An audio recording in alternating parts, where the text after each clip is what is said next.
CH44 तुझ में समा जाऊं, हर रात जागना है और मेरे साथ एक्सरसाइज करनी है, किस नहीं सांस रोकना कहते हैं। रुद्राक्ष का फोन बजा, उसने फोन उठाकर कॉलर आईडी देखी तो रुद्राक्ष के चेहरे पर जो अभी अभी स्माइल थी उसकी जगह कठोर भाव हो गई, जैसे वह किसी की जान ले लेगा। उसके आसपास भी खतरनाक वाइब्स आने लगी। वह कॉल उठाकर बालकनी में चला गया। उसने बालकनी में जाते हैं फोन उठा लिया। ये कॉल किसी और का नहीं, उसके सबसे खास आदमी रॉकी का था, जो कि रुद्राक्ष का सबसे भरोसेमंद आदमी था। इस वक्त रुद्राक्ष में से आलोक और सरल और उनकी बेटी श्रेया को ढूंढने का काम दिया था। वह इस वक्त कॉल कर रहा था, इसका मतलब साफ था कि उसने उनमें से किसी को ढूंढ लिया है। तो रुद्राक्ष ने बिना देरी किए कॉल को उठा लिया। कॉल उठाते ही दूसरी तरफ से रॉकी ने सबसे पहले रुद्राक्ष को ग्रीट किया। रुद्राक्ष में बिना किसी भाव से कहा इन्फॉर्मेशन। रॉकी ने बिना इधर उधर की बातें की सीधे पॉइंट पर आते हुए कहा किंग कंग्रेचुलेशंस, आलोक और सरल मिल चुके हैं। इस वक्त वह दोनों ही हिल हाउस में मौजूद है, बट मैं यही बताने के लिए आपको फोन किया, हमारी पूरी टीम श्रेया को ढूंढने में लगी हुई है, बहुत जल्द वह भी मिल जाएगी। रुद्राक्ष ने बिना किसी भाव से कहा, कल जब तक मैं नहीं आ जाता तब तक उनकी खातिरदारी में कोई भी कमी नहीं रहनी चाहिए, और अगर उनकी खातिरदारी थोड़ी सी भी कम हुई तो मैं सबसे पहले तुम्हारी खातिरदारी करूंगा, लेकिन हाँ, उन दोनों में से कोई भी मरना नहीं चाहिए, मुझे वह दोनों जिंदा चाहिए। ये कहकर उसने कॉल काट दिया। फिर उसने खुद से कहा, तुमने मेरी रूह को बहुत टॉर्चर किया है, उसकी हर एक तकलीफ का बदला अब मैं तुमसे लूंगा। बहुत चीजें, अब मरने की बारी है और तुम्हारी मौत कल तुम्हारे पास आ रही है, लेकिन तुम चिंता मत करना, तुम्हारी सो-कॉल्ड घटिया बेटी को भी जल्द ही तुम्हारे पास पहुंचा दूंगा, क्योंकि उसने भी तुम्हारे बराबर ही मेरी रूह को तकलीफ दी है। अब मैं उसके अतीत का हर एक पन्ना मिटा दूंगा जिसमें उसकी दुख और दर्द भरी यादें थी। अब उसके फ्यूचर का हर एक पन्ना मैं अपने हाथों से लिखूंगा, जिसमें सिर्फ खुशियां ही खुशियां होंगे।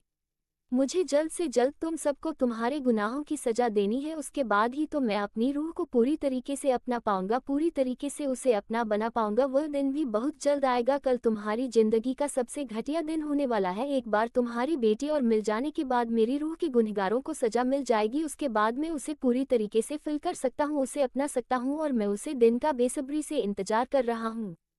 ये कहते वक्त उसकी आंखों में एक जुनून, एक पागलपन मौजूद था, एक चमक मौजूद थी, रूही को हर तरीके से हासिल करने की, उसकी रूह को अपनी रूह में महसूस करने की, उसे पूरी तरीके से महसूस करने की। उसने इस कदर सामने की वह खुद भी रुद्राक्ष को खुद से अलग ना कर सके। रुद्राक्ष ने अपने दोनों हाथ फैलाते हुए कहा, जब यार मेरा हो पास मेरे, मैं क्यों ना हद से गुजर जाऊं, जिस्म बना लूं उसे मैं अपना, या रूह में उसकी बन जाऊं, लबों से छू के जिस्म तेरा, सांसों में सांस जग जाऊं, तू कहे एक बार मुझे, मैं खुद ही तुझ में समा जाऊं। ये कहते वक्त रुद्राक्ष की आंखों में रूही के लिए हद से ज्यादा पागलपन था, उतना ही उसकी बातों में। वह बस जल्द से जल्द उसके गुनहगारों को सजा देकर उसे पूरी तरीके से अपनाना चाहता था, महसूस करना चाहता था। कल उसके दो गुनहगारों की सजा रेहान अपने हाथों से मुकम्मल करने वाला था। कुछ देर ऐसे ही बालकनी में खड़े रहने के बाद रुद्राक्ष वापस रूम में आया तो रूही फ्रेश होकर और कपड़े बदल कर आ चुकी थी। जैसे ही रुद्राक्ष की नज़र रूही पर पड़ी, एक पल के लिए मानो उसकी सांसें ही थम गई, क्योंकि रूही ने इस वक्त ब्लैक कलर की नाइटी जो कि उसकी थाई तक रही थी उसके ऊपर शर्ट डाल रखा था, लेकिन शर्ट नेट का होने की वजह से रूही के गोरे पर और हाथ साफ दिख रहे थे। क्योंकि रूही की नाइट स्टेप वाली थी, वही गर्म पानी से बाथ लेने की वजह से उसकी पूरी स्किन गुलाबी हो गई थी। गीले बालों की वजह से पानी की बूंदें टपक रही थी जो कि उसके चेहरे से होकर गले के नीचे जा रही थी। ये देखकर तो रुद्राक्ष का गला सूखने लगा। वह रूही को ऐसे ही देखते हुए मदहोशी में चलते हुए उसके पास आया। उसने रूही के बालों को सुखाते हुए उससे कहा, जान अगर तुम ऐसे करोगी तो मैं मेरे काम पूरे होने से पहले हूँ, अभी तुम्हें पूरी तरीके से अपना बना लूंगा, इसलिए मेरे पेशेंस का टेस्ट मत लो, क्योंकि तुम्हें ऐसे देखकर मैं अपना कंट्रोल खो रहा हूँ, जो तुम्हारे लिए बिल्कुल भी अच्छा नहीं होगा। इसलिए जब तक मेरा काम पूरा नहीं हो जाता तब तक मुझे संभाल कर रहना, क्योंकि उसके बाद तो मैं खुद तुम्हें नहीं छोड़ने वाला। ये कहकर उसने रूही के कान पर किस करके बाइट कर लिया। रुद्राक्ष के ये करते ही रूही की एक आह निकल गई और उसके गाल बिल्कुल लाल हो गए। उसे ऐसा लग रहा था जैसे उसका चेहरा जल रहा हूँ। रूही ने धीरे से रुद्राक्ष को खुद से दूर किया और अपना चेहरा दूसरी तरफ किए हुए ही उससे कहा, अभी आप मुझे परेशान करना बंद कीजिए रुद्र, और जाकर पहले बात लीजिए, क्योंकि बहुत वक्त हो गया है और सोने का टाइम हो गया है और मुझे नींद आ रही है। ये कहकर रूही बेड की तरफ चली गई। वही रूही को जाते हुए रुद्राक्ष देख रहा था। रूही का परफेक्ट फिगर, रूही की बॉडी। रुद्राक्ष ने अपने बालों में हाथ फेर कर रूही से कहा, सो जाओ जान, जब तक मेरा काम पूरा नहीं होता, क्योंकि उसके बाद तुम्हें हर रात जागना ही है, साथ में मेरे साथ एक्सरसाइज भी तो करनी है। ये कहकर उसने अपनी एक आंख वीक कर दी। रुद्राक्ष की बात सुनकर रूही तो पलटकर उसे ही देख रही थी कि रुद्राक्ष कैसी बेशर्मी भरी बातें कर रहा है। वह इतना बेशर्म कैसे हो सकता है? सभी के सामने तो वह शैतान खड़ूस बना रहता है। रूही ने जल्दी से उसके ऊपर से अपनी नजरें हटाई और जल्दी से बेड पर जाकर ब्लैंकेट में घुस गई। रूही की हरकत देखकर रुद्राक्ष को हंसी आ गई। उसने हंसते हुए कहा, सो जाओ जान, जब तक मेरा काम पूरा नहीं हो जाता उसके बाद तो तुम कोई मुझे नहीं बचा सकता। ये ब्लैंकेट तो बिल्कुल भी नहीं। ये कहकर वह वॉशरूम में चला गया। कुछ देर बाद वह बाहर आया। उसने सिर्फ डार्क ब्लैक कलर का ट्राउजर पहन रखा था। उसकी एक पर बॉडी बिल्कुल नेकेड थी। वह रूही के पास जाकर लेट गया और उसकी कमर में हाथ डालकर उसे अपने ऊपर कर लिया। रूही की सांसें तेज हो गई क्योंकि रुद्राक्ष की ऊपर बॉडी बिल्कुल नेकेड थी। रूही ने अपना चेहरा उठाकर पहले रुद्राक्ष के चेहरे की तरफ देखा जो कि बड़े ही प्यार से उसे ही देख रहा था। फिर उसने वापस अपना चेहरा उसकी चेस्ट की तरफ कर लिया। रुद्राक्ष के 8 हिप्स, मस्कुलर चेस्ट, बिल्कुल सख्त, वही उसे पर बना हुआ टाइगर का टैटू जो कि उसे और भी कातिलाना लुक दे रहा था। रूही रुद्राक्ष की चेस्ट को बड़े ही ध्यान से देख रही थी। तभी उसकी नज़र कहीं जाकर अटक गई। वह रुद्राक्ष की चेस्ट पर बड़े ही ध्यान से देखने लगी। उसने अपनी उंगलियों से उसे जगह को टच करके देखा और महसूस करने लगी। रूही का स्पर्श महसूस करके रुद्राक्ष ने अपना चेहरा उठाकर रूही की तरफ देखा जो कि एक तक उसकी चेस्ट पर देख रही थी। ये देखकर उसके फेस पर मुस्कान आ गई। उसने रूही को परेशान करते हुए कहा, क्या कर रही है जान? अगर तुम ऐसे करोगी तो मैं अपना कंट्रोल अभी खो दूंगा, इसलिए मुझे टीज करना बंद करो। रूही ने रुद्राक्ष की चेस्ट पर हल्के से मारते हुए कहा, बस कीजिए रुद्र, हर वक्त मजाक करते रहते हैं। पहले मुझे ये बताइए, यह आपने कब बनवाया? अभी आप सब सो रहे होंगे कि क्या था, तो मैं आप सभी को बता दूं। रुद्राक्ष ने अपनी चेस्ट पर अपने हॉट के ऊपर रूह नाम का बहुत ही डिजाइनर और ब्यूटीफुल टैटू बनवाया हुआ था जो कि बहुत ही खूबसूरत लग रहा था। रुद्राक्ष ने उसे अपने सीने से लगाते हुए उसके सर को सहलाते हुए कहा, यह मैंने जब तुम्हारा नाम रखा था उसे वक्त बनवाया था, जब सबसे पहले मैंने अपनी रूह को अपने हाथों में महसूस किया था, अपनी गोद में महसूस किया था, उसे वक्त बनवाया था। तुम्हारे एहसास को हमेशा अपने दिल के करीब रखने के लिए बनवाया था। रुद्राक्ष की बातें सुनकर रूही की आंखों में आंसू आ गई। उसने रोते हुए रुद्राक्ष से कहा, इसका मतलब जब आप 6 साल के थे तब आपने ये टैटू बनवाया था? उसे वक्त आप बहुत छोटे थे, इसका मतलब आपको बहुत दर्द हुआ होगा। रुद्राक्ष ने ना में सिर हिलाते हुए कहा, नहीं, बिल्कुल भी नहीं, बल्कि मुझे सुकून महसूस हुआ था। मेरी रूह का एहसास हमेशा मेरे दिल के पास रहेगा। इस बात का सुकून चाहकर भी मैं तुम्हें अपने दिल से नहीं निकल पाऊंगा। इस बात का सुकून, इसलिए मुझे बिल्कुल भी दर्द नहीं हुआ। अब तुम रोना बंद करो। ये कहकर उसने रूही के आंसू पहुंच दिए। रूही ने रुद्राक्ष की बात सुनी तो उससे बहुत ज्यादा खुशी हो रही थी कि रुद्राक्ष उसे कितना प्यार करता है, अब से नहीं बल्कि बचपन से। जब रूही का जन्म हुआ था रूही ने रुद्राक्ष को कसकर गले लगा लिया। रुद्राक्ष ने भी रूही को अपनी बाहों में ले लिया। कुछ ही वक्त बाद दोनों ही नींद के आगोश में चले गए। अगली सुबह रूही उठकर तैयार हो चुकी थी। वही रुद्राक्ष अभी भी बेड पर पेट के बाल सो रहा था। उसके बाल उसके माथे पर बिखरे हुए थे। उसकी पीठ साफ दिख रही थी जिस पर ईगल का टैटू था। रुद्राक्ष इस वक्त कितना मासूम और प्यारा लग रहा था, उतना ही हॉट लग रहा था। वह इतनी देर तक नहीं सोता था क्योंकि उसे नींद बिल्कुल भी नहीं आती थी, लेकिन जब से रूही उसके पास थी और वह रूही को बाहों में लेकर सोता था तो वह सुकून की नींद सोता था। रूही ने इस वक्त गुलाबी कलर की नेट की साड़ी पहन रखी थी। उसके बाल अभी गले थे जिसे पानी टपक रहा था। रूही ने रुद्राक्ष को दिखा तो उसे रुद्राक्ष सोते हुए किसी मासूम से बच्चे की तरह लग रहा था। उसे रुद्राक्ष पर बहुत ही प्यार आ रहा था। वह धीरे धीरे चलते हुए रुद्राक्ष के पास गई। रुद्राक्ष पीठ के बल लेटा हुआ था, उसका चेहरा एक तरफ था। रूही ने झुककर रुद्राक्ष के माथे से उसके बालों को हटाया और उसकी गाल पर किस कर दिया और गुड मॉर्निंग कहा। वह जैसे ही पलट कर जाने लगी, रुद्राक्ष ने झट से रूही के हाथ को पकड़कर खींच लिया। रूही संभाल नहीं पाए और सीधा रुद्राक्ष के ऊपर जा गिरी। रूही को हैरानी के साथ झटका लगा क्योंकि रुद्राक्ष सो रहा था, वह इतनी जल्दी कैसे जाग गया। रुद्राक्ष रूही को लेकर पलट गया। अब रूही बेड पर और रुद्राक्ष उसके ऊपर। रूही का मुंह बन गया। रुद्राक्ष ने धीरे से उसकी दोनों गालों पर किस करते हुए कहा, क्या बात है, सुबह सुबह मेरा एडवांटेज लेने की कोशिश की जा रही है, वह भी नींद में। This is not fair. अगर फायदा उठाना ही है तो मेरे जग रहने पर उठाओ ताकि मैं भी महसूस कर सकूं। रूही ने मुंह बनाते हुए कहा, इसका मतलब आप जाग रहे थे रुद्र और हम आपका कोई फायदा नहीं उठा रहे थे। हमने तो बस अपने पति को गुड मॉर्निंग विश की है, इसका फायदा नहीं उठाया। रुद्राक्ष ने रूही के चेहरे को देखते हुए कहा, अच्छा, इसका मतलब रूह ने अपने पति को गुड मॉर्निंग विश किया है, लेकिन ऐसे तो बच्चों को गुड मॉर्निंग विश किया जाता है। और रूह, क्या मैं तुम्हें बच्चा दिखता हूँ जो तुम मुझे ऐसे गुड मॉर्निंग विश कर रही हो? रूही ने नासमझी में रुद्राक्ष की तरफ देखकर कहा, तो कैसे करते हैं गुड मॉर्निंग विश? हमें नहीं आता। रुद्राक्ष ने उसकी नाक पर अपनी नाक से रब करते हुए कहा, कोई बात नहीं, मेरी रूह को अगर गुड मॉर्निंग विश करना नहीं आता तो उसका रुद्र है ना, उसे सीखने के लिए मैं अभी आपको सिखा देता हूँ, उसके बाद आप मुझे ऐसे ही गुड मॉर्निंग विश करेंगे। ये कहकर रूही कुछ बोलती है, रिएक्ट करती उससे पहले ही रुद्राक्ष ने अपने होठ रूही के होठों पर रख दिए और बहुत ही पेशेंट के साथ उसे किस करने लगा। रूही तो हैरानी से रुद्राक्ष को ही देख रही थी, जो आंख बंद करके बड़े ही पेशेंस के साथ उसे किस कर रहा था। रूही जब अपने सेंस में आई तो उसने अपने हाथ रुद्राक्ष के बालों में रख दिया। कुछ देर तक रुद्राक्ष ने रूही को ऐसे ही किस किया। लगभग 20 मिनट बाद उसने रूही के होठों को आज़ाद किया। रुद्राक्ष से आज़ाद होते हुए भी लंबी लंबी सांस लेने लगी और अपने आप को नॉर्मल करने लगी। कुछ देर बाद वह पूरी तरीके से नॉर्मल हो गई तो वह उठकर जाने लगी। रुद्राक्ष ने वापस उसका हाथ पकड़ते हुए कहा, अच्छा जान, बताओ आज से रोज सुबह तुम मुझे ऐसे ही उठाना, तुम्हें समझ में आ गया ना कि मुझे कैसे उठाना है? तो तुम मुझे यहाँ गालों पर की नहीं करोगी बल्कि मेरे लिप पर किस करोगी। लेकिन मेरे गालों पर किस करती है? मेरे होठों मुझे शिकायत करते हैं कि तुम उन्हें नहीं छुट्टी हो, इसलिए आज के बाद तुम हर सुबह मुझे होठों पर किस करोगी, वह भी आज कैसे मैंने किया है वैसे। रूही ने गुस्से से उसकी तरफ देखते हुए कहा, हूँ कभी नहीं, इसे किस करना नहीं कहते, इसे सांस रोकना कहते हैं, जो आपने मेरी रोक दी थी और मैं कभी भी आपको ऐसी की नहीं करूंगी, मुझे नहीं आता ऐसे किस करना। रुद्राक्ष ने उसे वापस खींचते हुए कहा, अच्छा जान, चलो तुम्हें अभी भी नहीं समझ आया तो मैं एक बार तुम्हें और किस करके बताता हूँ कि कैसे करना है। वह रूही के होठों की तरफ बढ़ने लगा। रूही ने झट से उसे धक्का दिया और खुद से दूर किया और बेड से खड़े होते हुए कहा, मुझे नहीं सीखना किस करना, और वैसे भी आपको काम था ना आज, तो फिर जल्दी से चाहिए और तैयार हो जाए, मुझे दादाजी के लिए और आप सभी के लिए ब्रेकफास्ट तैयार करना है, इसलिए मैं जा रही हूँ। ये कहकर रूही जल्दी से कमरे से बाहर चली गई। रूही के जाते ही रुद्राक्ष के चेहरे पर जो स्माइल और जो सॉफ्ट इमोशन थे वह सब कुछ बदल गए। उसके चेहरे पर डार्क इमोशन आ गई, या यूं कहीं कि पूरा चेहरा बिल्कुल ब्लैंक हो गया, जिस पर कोई भी इमोशन नहीं दिख रहा था। उसकी आंखें बिल्कुल लाल हो गई, उसके चारों तरफ कोल्डनेस फैल गई। वह उठकर वॉशरूम में चला गया। किस तरह की हम आपको दुआ दें जो आपके चेहरे पर मुस्कान खिला दे? बस एक ही दुआ है हमारी, उसे रब से, सितारों की रोशनी से वह आपकी किस्मत सजा दे।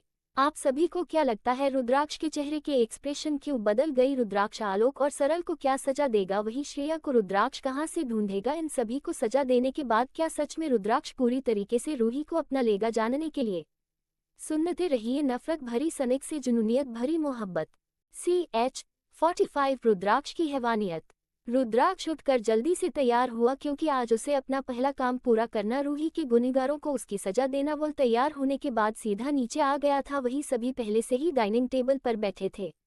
रुद्राक्ष बिना देरी के अपनी हेड चेयर पर जाकर बैठ गया। उसके आते ही रूही ने सभी को ब्रेकफास्ट सर्व किया और खुद भी रुद्राक्ष के बगल वाली चेयर पर बैठी गई। सभी ने रुद्राक्ष को गुड मॉर्निंग विश किया। रुद्राक्ष ने कुछ नहीं कहा, बस अपना सर हिला दिया। उसके बाद किसी ने कोई भी रिएक्ट नहीं किया क्योंकि रुद्राक्ष के सभी अच्छे से जानते थे कि वह कैसा है, इसलिए सभी बिना उसे पर ध्यान दिए अपना अपना ब्रेकफास्ट करने लगे। रुद्राक्ष ने आरव की तरफ देखकर कुछ ही इशारा किया जिससे आरव झट से समझ गया। उन दोनों के चेहरे पर डेविल स्माइल आ गई, लेकिन वहां बैठे किसी का भी ध्यान उन पर नहीं गया। कुछ वक्त बाद सभी अपना ब्रेकफास्ट करके हॉल में बैठे थे। रुद्राक्ष में सभी की तरफ देखकर कहा, मुझे कुछ जरूरी काम है इसलिए मैं अभी जा रहा हूँ। रुद्राक्ष की बात सुनकर दादाजी ने उसकी तरफ देखकर कहा, रुद्र आज तो तुम्हारी कोई भी मीटिंग नहीं है, ऊपर से आज ऑफिस से भी ऑफ है, तो तुम फिर कहाँ जा रहे हो? रुद्राक्ष में उनकी बात सुनकर कहा, दादू मुझे बहुत जरूरी काम है इसलिए मेरा जाना जरूरी है और हो सके उतनी जल्दी आने की कोशिश करूंगा। तभी आरव ने उसके पीछे से उठाते हुए कहा, हाँ मैं भी रुद्र के साथ ही जा रहा हूँ, बहुत ही इम्पोर्टेंट काम है इसलिए प्लीज आप सभी लंच कर लेना और हमारा वेट मत करना, हम दोनों आ जाएंगे। ये कहकर रुद्राक्ष और आरव बिना किसी की बात सनी विला से बाहर निकल जाते हैं। अंश और राघव को थोड़ा अजीब लगता है लेकिन किसी ने भी इस बात पर ज्यादा ध्यान नहीं दिया, इसलिए सभी अपने अपने काम में लग गए। उधर गाड़ी का टेम्परेचर बहुत स्लो था क्योंकि रुद्राक्ष गुस्से से उबल रहा था। आखिर वह अपनी लाइफ के दो सबसे इम्पोर्टेंट काम में से एक काम करने जा रहा था, रूही के गुनहगारों को सजा दूं। लेकिन एक गुनहगार था जो अभी रुद्राक्ष की पकड़ से बाहर था, लेकिन कब तक? आखिर किसी न किसी दिन तो रुद्राक्ष उसे उसके कर्मों की सजा देगा। उधर गाड़ी में आरव ने रुद्राक्ष की तरफ देखकर कहा, रुद्र मैं इस पल का बेसब्री से इंतजार कर रहा था ताकि उन दरिंदों को अपने हाथों से सजा दे सकूं जिन्होंने मेरी प्यारी सी गुड़िया का क्या हाल कर दिया। आखिरकार आज वह दिन आ ही गया।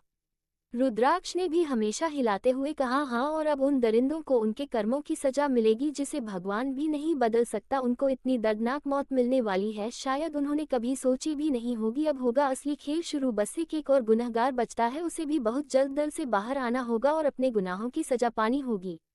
ये कहते वक्त रुद्राक्ष की आंखें हद से ज्यादा लाल थी, जैसे उसकी आंखों में अंगारे ढक रहे हैं। कुछ ही वक्त बाद उनकी गाड़ी रुद्राक्ष के हेल हाउस के बाहर आकर रुकी। गार्डन में जल्दी से आकर गाड़ी का गेट खोल रुद्राक्ष अपने खतरनाक ऑरा के साथ बाहर निकाल। इस वक्त उसकी दूर दूर तक खतरनाक वाइब्स आ रही थी। आरव भी उसके पीछे इस एटीट्यूड से बाहर निकाल। वह दोनों ही अंदर की तरफ जाने लगे, लेकिन आज उनका ऑरा देखकर बॉडीगार्ड 2 कदम खिसक कर खड़े हो गए, क्योंकि आज उन्हें खुद उन दोनों से डर लग रहा था। वह दोनों अंदर आए। पूरा हेल हाउस डार्क कलर का था। वह दिखने में जितना खूबसूरत था उससे कई ज्यादा डरावना और भयानक था। रुद्राक्ष और आरव अंदर गए तो रुद्राक्ष अपनी किंग साइड चेयर पर बैठ गया, आरव भी उसके साइड में ही बैठ गया। इस वक्त दोनों की ही नजर सामने थी। उनके सामने 2 लोग जमीन पर पड़े हुए थे। उनकी हालत देखकर लग रहा था कि उन्हें न जाने कितना टॉर्चर किया गया। ये और कोई नहीं, आलोक और सरल ही थे, जिन्हें रुद्राक्ष के कहने पर इतना टॉर्चर किया गया था। वही अपने सामने उन दोनों को बैठा देखकर आलोक और सरल की तो जैसे जान हलक में आ गई थी, क्योंकि वह दोनों इस वक्त मौत के देवता लग रही थी। रुद्राक्ष तो पूरा का पूरा नरक के देवता के समान लग रहा था। आलोक ने हिम्मत करके उनकी तरफ देखकर कहा, मिस्टर राठौर, हमें क्यों लेकर आए हैं? हमारी क्या गलती है? वॉइस के आगे कुछ कहता है, उससे पहले ही आरव ने बीच में रोककर हंसते हुए कहा, तुम्हें पता नहीं तुम्हारी क्या गलती है? उसे मासूम को पहले खुद टॉर्चर किया, उसके बाद टॉर्चर करने के लिए रुद्राक्ष के पास भेज दिया। बचपन से लेकर अब तक उसे टॉर्चर करते हुए मन नहीं भरा था, जो अब उसे जान से मारना चाहते थे। वहीं अब जाकर आलोक और सरल को सारी बात समझ आए। इन दोनों ने रूही की वजह से उन्हें पकड़ रखा है, लेकिन क्यों? आलोक ने दर्द से करते हुए कहा, मिस्टर ओबरॉय, ऐसा भी क्या गलत किया हमने? और वह 2 टके की लड़की, उसके लिए आप हमें सजा दे रहे हैं? आखिर ऐसा भी क्या है उसमें जो आप उसके लिए हमें सजा दे रहे हैं? आरव कुछ कहता उससे पहले ही रुद्राक्ष ने गुस्से से चीखते हुए कहा, जुबान संभाल कर बात कर, अपनी एक और भी शब्द नहीं, वरना तेरी सजा और भी बढ़ जाएगी। लेकिन कहते हैं ना, जब इंसान की मौत करीब हो तो वह अपनी सोच में समझने की शक्ति को देता है। यही इस वक्त आलोक और सरल के साथ हो रहा था। आलोक ने चुप रहने की बजाय उन दोनों की तरफ देखकर कहा, मिस्टर राठौर, आप उसे 2 टके की लड़की के लिए कुछ ज्यादा ही सोच रहे हैं। वह इस लायक भी नहीं है। इस दुनिया में उससे भी खूबसूरत लड़कियां हैं। अरे उस खूबसूरत तो मेरी बेटी है। वह तो मेरी बेटी के सामने खड़े होने के लायक भी नहीं है। वह तो बल्कि आपके नाम तक पहुंचाने के लायक भी नहीं है, और आप उसके लिए मुझे सजा दे रहे हैं। आखिर ऐसा क्या है उसे लड़की में जो आप उसके लिए इतना कुछ कर रहे हैं? सरला ने भी उसकी बात में हाँ मिलाते हुए कहा, हाँ, वह एक नाजायज ही है जिसे वह लोग सड़क से उठाकर लाई थी। पता नहीं किसका गंदा खून है और आप उसके लिए इतना। सरला इसके आगे कुछ नहीं बोल पाई, क्योंकि आरव ने उसके बालों को पकड़कर उसका सर जमीन पर दे मारा, जिसकी वजह से सरला की जोरदार चीज निकल गई। उसी के साथ उसके सर से खून बहने लगा। रुद्राक्ष, जो कि पहले से गुस्से में था, लेकिन उन दोनों की बातें सुनकर और रूही के लिए इतना सब कुछ सुनकर उसकी गुस्से की सीमा नहीं रही। इस वक्त उसका गुस्सा आउट ऑफ कंट्रोल हो गया था। उसने चिल्लाते हुए उन दोनों की तरफ देखकर कहा, जान है वह मेरी रूह, जिसे मैं जान से भी ज्यादा चाहता हूँ, और तुमने उसके साथ इतना सब कुछ किया तो तुम जिंदा कैसे रह सकते हो? तुम्हें तो इसकी दर्दनाक सजा मिलनी ही है। वही सरल दर्द से करते हुए और आलोक रुद्राक्ष की बात सुनकर उन्हें कुछ भी समझ नहीं आया, क्योंकि रूही को तो सिर्फ रुद्राक्ष ने टॉर्चर किया था और कुछ ही वक्त पहले रूही उनसे मिली है, तो आखिर वह रुद्राक्ष की जान कैसे बन गई? वह दोनों भी समझने की कोशिश कर रहे थे रुद्राक्ष की बातों को। तभी आरव ने दांत पीसते हुए उनकी तरफ देखकर कहा, तुम जिसे न जायजो और गंदा खून कर रही हो, वह ओबरॉय खानदान की इकलौती जान है, राठौर फैमिली की जान है, छोटी बहन है। वह मेरी नन्ही सी जान, मेरी गुड़िया, जिसे तुम लोगों ने इतना टॉर्चर किया। तुम तो उसका नाम लेने के लिए एक भी नहीं हो। तुम्हारी इतनी भी औकात नहीं है कि तुम उसका नाम ले सको, जो सारी दुनिया पर राज करता है। उसे शैतान पर वह अकेले राज करती है, तुमने उसे हट किया।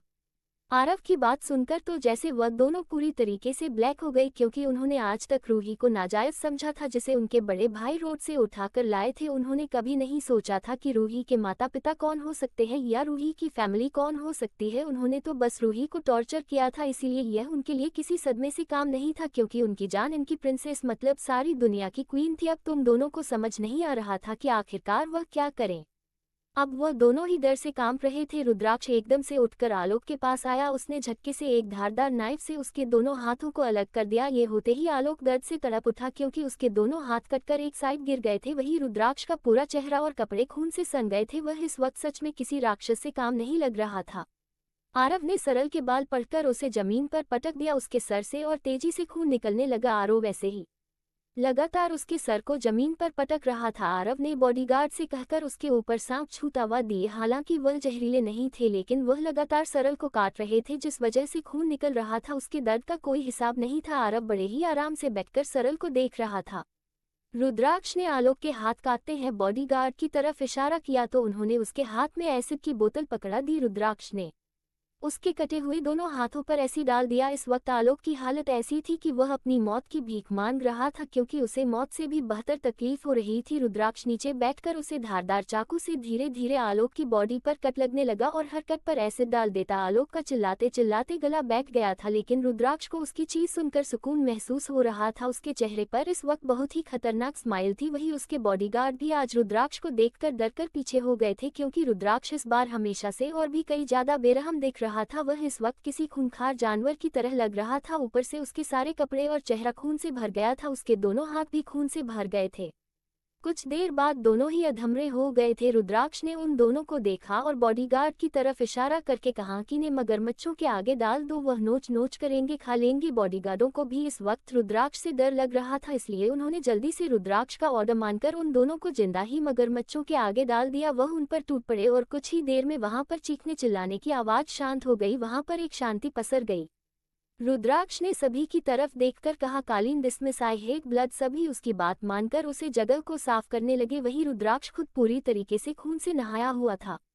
रुद्राक्ष बहुत ही गुस्से में था। उसका गुस्सा अभी भी शांत नहीं हुआ था। उसका बस चलता तो वह उन दोनों को बार बार जिंदा करके मारता। आरव ने गहरी सांस ली और रुद्राक्ष के पास आकर बोला, रुद्र, अब हमें विला चलना चाहिए, बहुत वक्त हो गया है, शाम हो गई है, गुड़िया भी तुम्हारा वेट कर रही होगी, लेकिन मुझे पहले फार्म हाउस चलो।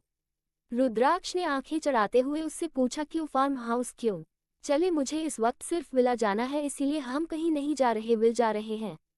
ये सुनकर आरव ने थोड़े गुस्से से उसकी तरफ देखकर कहा, तेरा दिमाग खराब है, तू ऐसे भी ला जाएगा? पहले अपनी हालत देख, रूही तुझे देखकर ही डर जाएगी। रूही क्या अंश और राघव भी तुझे इस हालत में देखकर डर जाएंगे? क्या तुम उन्हें अपना असली रूप दिखाना चाहते हो? मानता हूँ उन्हें पता है कि तुम बहुत ही बेरहम और क्रूर, लेकिन तुम्हें ऐसे देखने के बाद उन दिनों में से कोई तुम्हारे पास भी नहीं आएगा। पहले फार्म हाउस चलकर अपने आप को साफ करो, उसके बाद विला चलेंगे।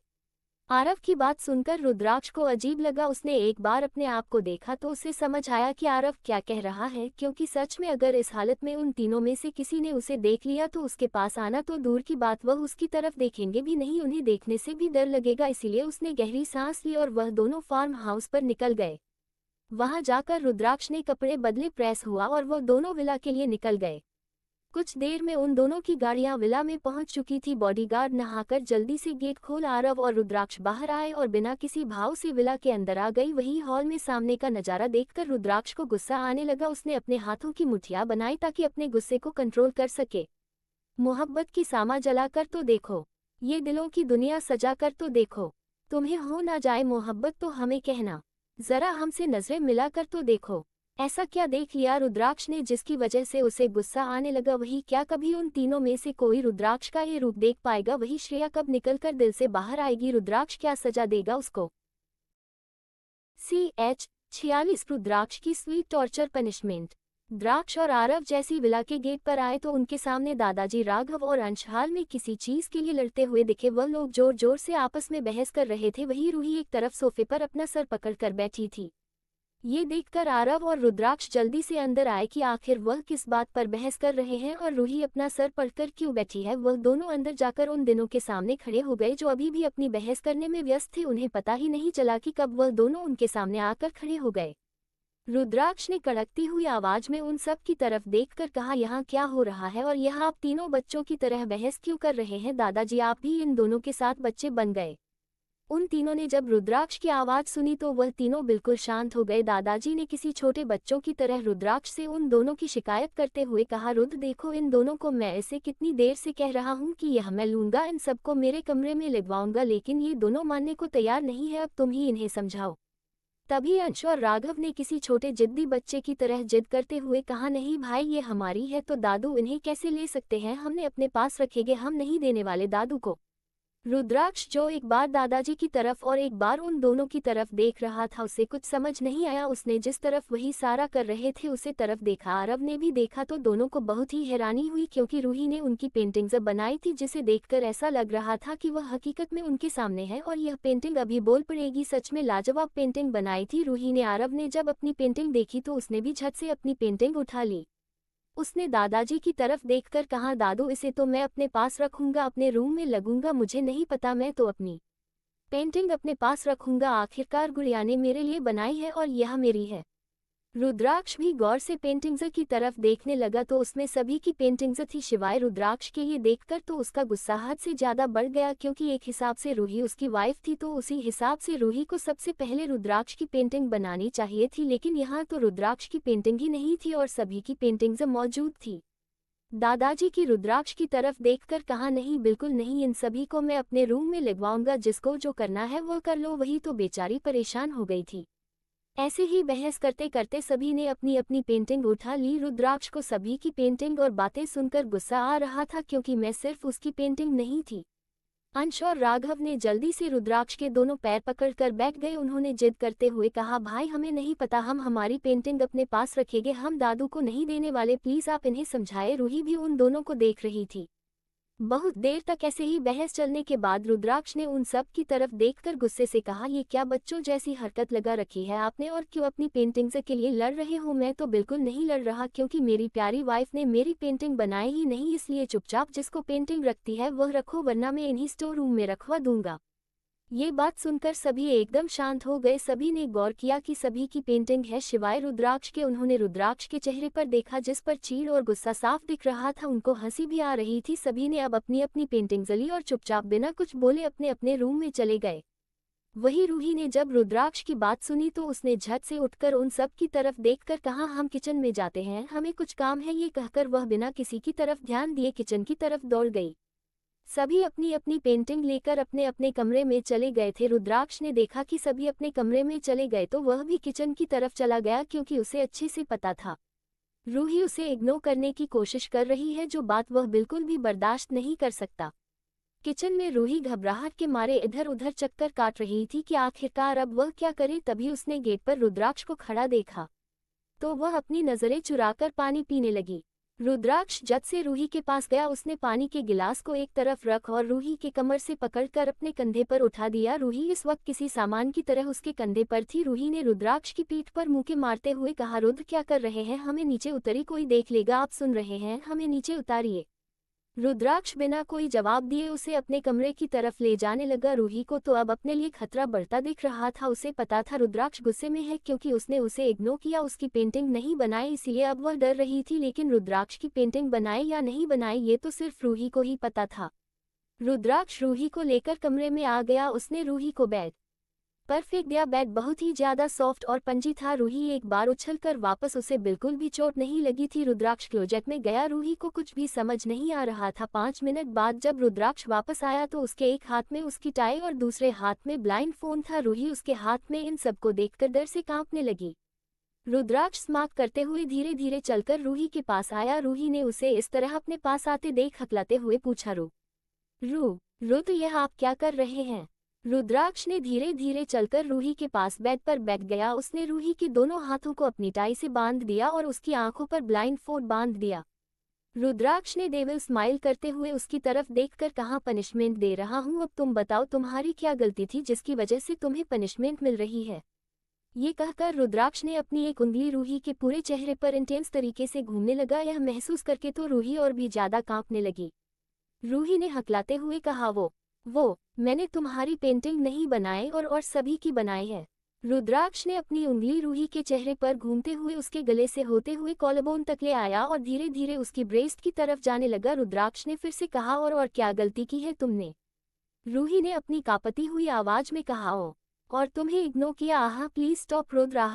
क्योंकि रुद्राक्ष अपनी उंगली को रूही के ब्रेस्ट के चारों तरफ घूमने लगा और दूसरी को दूसरे हाथ से प्रेस करने लगा। यह महसूस करते ही रूही खुद को मौन करने से नहीं रोक पा रही थी।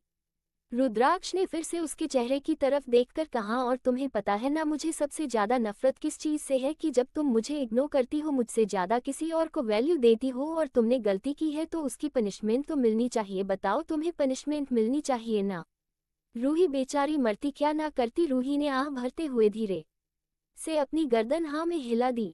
ये देखकर तो रुद्राक्ष के चेहरे की स्माइल और भी ज्यादा बड़ी हो गई। वह रूही को ऐसे ही बेड पर छोड़कर खड़ा हुआ और एक बार उसके मैसी चेहरे की तरफ देखकर वार्निंग टोन में कहा, यहाँ से हिलने की कोशिश भी मत करना जब तक मैं नहीं आ जाता, और अगर तुमने जरा से भी मिलने की कोशिश की तो मैं तुम्हारी पनिशमेंट और भी बढ़ा दूंगा। रूही ने गार्डन हाँ में हिला दी। कुछ वक्त बाद रूही को अपने आसपास रुद्राक्ष की प्रेजेंस फील नहीं हुई। तब जाकर उसने राहत की सांस ली, लेकिन उसे अभी भी डर लग रहा था कि रुद्राक्ष उसके साथ क्या करने वाला है, क्योंकि वह रुद्राक्ष को अच्छे से जानती थी। उसे रूही का पूरा ध्यान सिर्फ और सिर्फ उसे पर चाहिए होता था। रूही चैन से सांस ले रही थी, क्योंकि इतनी देर से उसे रुद्राक्ष की मौजूदगी महसूस नहीं हुई थी। लेकिन आज रुद्राक्ष से छोड़ने के मूड में बिल्कुल नहीं था। वह आज उसे पनिशमेंट देगा, यह उसने पक्का सोच लिया था। वह उसे हर्ट नहीं कर सकता, लेकिन पनिशमेंट तो दे ही सकता है। रूही रिलैक्स हो गई थी, तभी उसे अपने चेहरे पर बहुत ठंडी चीज महसूस हुई। अपना चेहरा इधर उधर करने लगी। ये देखकर रुद्राक्ष के चेहरे पर डेविल स्माइल आ गई, क्योंकि उसके हाथ में आइस क्यूब थी, जिसे वह बड़े ही इंटेंस तरीके से रूही के चेहरे पर घूम रहा था। उसने रूही के पूरे चेहरे पर आइस क्यूब घुमाए, लास्ट में उसके होठों पर धीरे धीरे आइस क्यूब को फिर आने लगा, जब तक वह पूरी तरीके से मेल्ट नहीं हो गई। रूही सिर्फ मून कर रही थी और रुद्राक्ष को रोकने के लिए रिक्वेस्ट कर रही थी, लेकिन रुद्राक्ष आज उसकी एक नहीं सुनने वाला था। वह आइस क्यूब पूरी तरीके से मेल्ट होने के बाद रूही को लगा शायद रुद्राक्ष शांत हो गया। अगले ही पल रुद्राक्ष ने दूसरी आइस क्यूब उठाए और रूही के साड़ी के पल्लू को उसके ऊपर से अलग कर दिया। ये होते ही के साथ से हद से ज्यादा बाहरी हो गई। वह गहरी गहरी सांस लेने लगी। रुद्राक्ष ने वह आइस क्यूब रूही के गले और कॉलरबोन पर घुमाने लगा। रूही सिर्फ आहें भर रही थी, क्योंकि रुद्राक्ष उसकी एक भी बात नहीं सुन रहा था। रुद्राक्ष ने धीरे धीरे आइस क्यूब रूही की ब्रेस्ट पर घूमने लगा। वही अपनी ब्रेस्ट पर आइस क्यूब को महसूस करके रूही का मानो गला ही सूख गया। वह रुद्राक्ष के हाथों को पकड़कर रोकना चाहती थी, लेकिन रुद्राक्ष ने उसके हाथ बांध रखे थे, तो वह ये भी नहीं कर पा रही थी। रूही ने एक बार अटकते हुए रुद्राक्ष से रिक्वेस्ट करते हुए कहा, रुद्र प्लीज एक बार मेरी बात सुनो, please Rudra stop it it's really painful.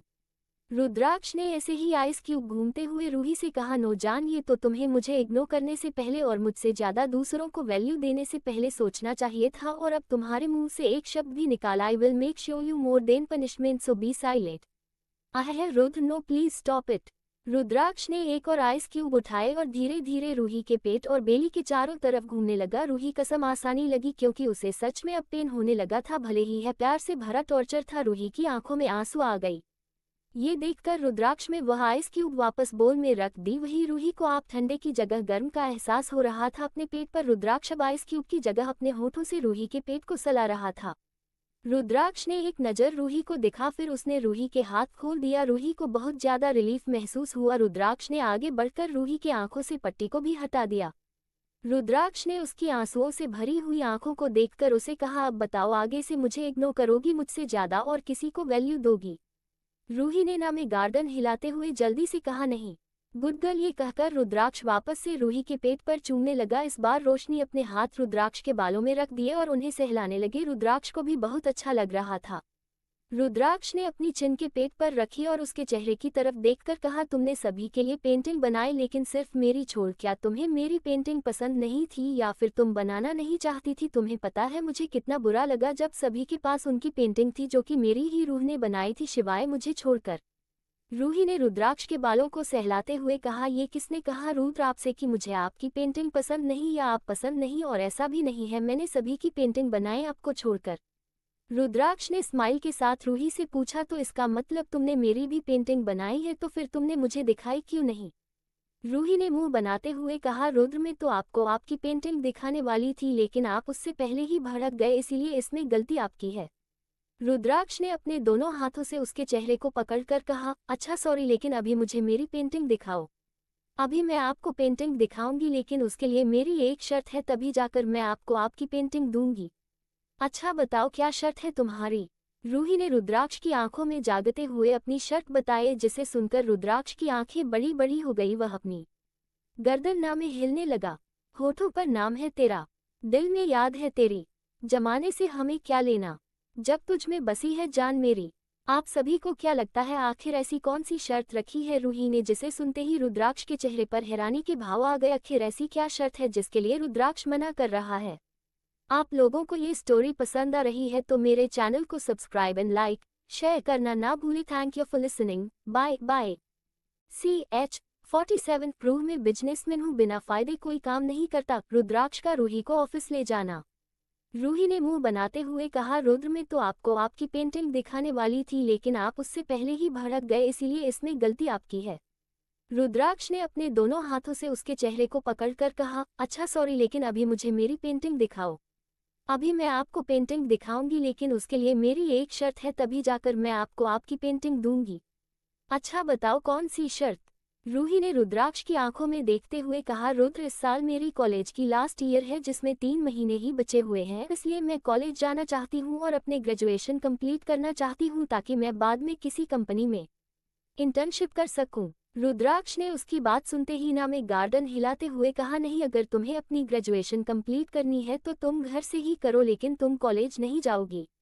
Ruhi ने रुद्राक्ष से रिक्वेस्ट करते हुए कहा, प्लीज रुद्र मान जाए ना, बस 3 महीना की तो बात है और कॉलेज जाने में क्या परेशानी है। अगर कोई बात है तो आप मुझे बता सकते हैं, मैं पूरा ध्यान रखूंगी लेकिन मान जाए। रूही की रिक्वेस्ट सुनकर और उसकी मासूम सा चेहरा देखकर रुद्राक्ष में गहरी सांस लेते हुए कहा, ओके लेकिन तुम कॉलेज मेरी शर्तों पर जाओगी। अगर तुम्हें मेरी शर्तें मंजूर है तो तुम कॉलेज जा सकती हो। रूही ने भी गहरी सांस लेते हुए कहा, अच्छा ठीक है, पहले आप अपनी शर्त बताएं क्योंकि मुझे पता है कुछ ना कुछ ऊँट पटांग ही होगी। रुद्राक्ष ने गौर से रूही के चेहरे को देखते हुए कहा, मेरी पहली शर्त है तुम कॉलेज में किसी भी लड़के से बात नहीं करोगे, किसी भी लड़के या लड़की के पास नहीं आने दो। रूही आंखें बड़ी बड़ी करके रुद्राक्ष को देखने लगी कि आखिर यह कैसी वाहियात शर्त है। मेरी दूसरी शर्त है तुम ग्रेजुएशन कंप्लीट करने के बाद किसी और कंपनी में नहीं, मेरी ही कंपनी में इंटर्नशिप करोगी। अगर तुम्हें मेरी शर्त मंजूर है वह जा सकती हूँ। रूही की आंखें बड़ी बड़ी हो गई क्योंकि पहली शर्त तो फिर भी ठीक थी लेकिन दूसरी, ये तो रुद्राक्ष उसे ब्लैकमेल कर रहा था। रूही ने घूरते हुए रुद्राक्ष को देखकर कहा, रुद्र पहली शर्त ठीक थी, मैं मानती हूँ आप मुझे लेकर पजेसिव है, लेकिन दूसरी शर्त, ये तो आप मेरे साथ नाइंसाफी कर रहे हैं। ये क्या बात हुई, मुझे आपकी ही कंपनी में इंटर्नशिप करनी पड़ेगी, ये तो आप एक किस्म से डील कर रहे हैं। रुद्राक्ष ने अपनी आंखें चढ़ाते हुए कहा, जान शायद तुम भूल रही हो तुम्हारा हस्बैंड बिजनेस टाइकून है तो मैं बिना डील के कोई काम नहीं करता, इसलिए तुम्हें अगर ग्रेजुएशन कंप्लीट करनी है तो उसके बाद तुम्हें मेरी ही कंपनी में मेरे साथ इंटर्नशिप करनी पड़ेगी, वरना मुझे कोई प्रॉब्लम नहीं है। रूही ने झलाते हुए कहा, मुझे पता है ये सब आप क्यों कर रहे हैं, ताकि मैं आपके पास रहूं, ठीक है, मुझे आपकी दोनों शर्तें मंजूर है। रुद्राक्ष ने प्यार से रूही के दोनों गालों पर किस करके कहा, ये हुई ना मेरी जान वाली बात, चलो कल मैं तुम्हें कंपनी दिखाता हूँ, कल तुम मेरे साथ ऑफिस चलोगे और इसके लिए मैं कोई बहाना नहीं सुनने वाला, इसलिए कोई बहाना बनाने के बारे में सोचना भी मत। रूही ने मुंह बनाते हुए धीरे से कहा, हाँ वैसे कौन सी, मेरी सारी बात सुन लेते हैं, आज तक एक बात तो सुनी नहीं, कौन सा मैं बहाना बनाऊंगी और आप मान जाएंगे। रुद्राक्ष ने रूही को बेड से खड़ा करते हुए कहा, हाँ जान, क्योंकि मैं तुम्हारी बात मनाना नहीं चाहता, वरना तो पता नहीं तुम मुझसे क्या क्या करवाओगी। अब जल्दी से मुझे मेरी पेंटिंग दिखाओ और उसके बाद सो जाओ क्योंकि बहुत लेट हो गया है और कल तुम्हें मेरे साथ ऑफिस भी चलना है, इसलिए गो फास्ट। रूही मुंह बनाते हुए स्टडी रूम में चली गई, रुद्राक्ष भी उसके पीछे पीछे आ गए। रूही ने वहां पर सभी की ओर पेंटिंग रखी थी, उसी के साथ वहां पर रुद्राक्ष की भी बहुत सी पेंटिंग थी। रुद्राक्ष ने हर पेंटिंग को देखा, उसमें हर एक पेंटिंग में अलग इमोशन दिखाई दे रही थी, किसी में उसका चेहरा बिल्कुल सख्त, किसी में रूही के लिए नर्म भाव, तो किसी में चेहरे पर प्यारी सी मुस्कान। रुद्राक्ष को पेंटिंग बहुत ही पसंद आई, उसने रूही के दोनों गालों पर किस करके थैंक यू कहा। रुद्राक्ष कैसे करते ही रूही का भी सारा गुस्सा भाग गया था। वह दोनों पेंटिंग देखने के बाद कमरे में आए, दोनों ने अपने अपने कपड़े चेंज किया और सो गए क्योंकि कल पहली बार उसकी रूह को अपने ऑफिस ले जाने वाला था और रूही ने सच कहा था। रुद्राक्ष को रूही के कॉलेज जाने से कोई प्रॉब्लम नहीं थी, लेकिन वह रूही को हमेशा साथ रखना चाहता था, इसलिए उसने रूही से ऐसी कंडीशन में बात की कि वह उसकी शर्त को मना नहीं कर पाए। दोनों ही एक दूसरे की बाहों में नींद के आगोश में चले गए, क्योंकि अगर रूही थोड़ा सा भी दूर होती तो रुद्राक्ष को बिल्कुल नींद नहीं आती थी, इसलिए रुद्राक्ष रूही को बिल्कुल खुद से सटकर, या फिर यूं कहीं कि बिल्कुल रूही को खुद के ऊपर सुलाता था।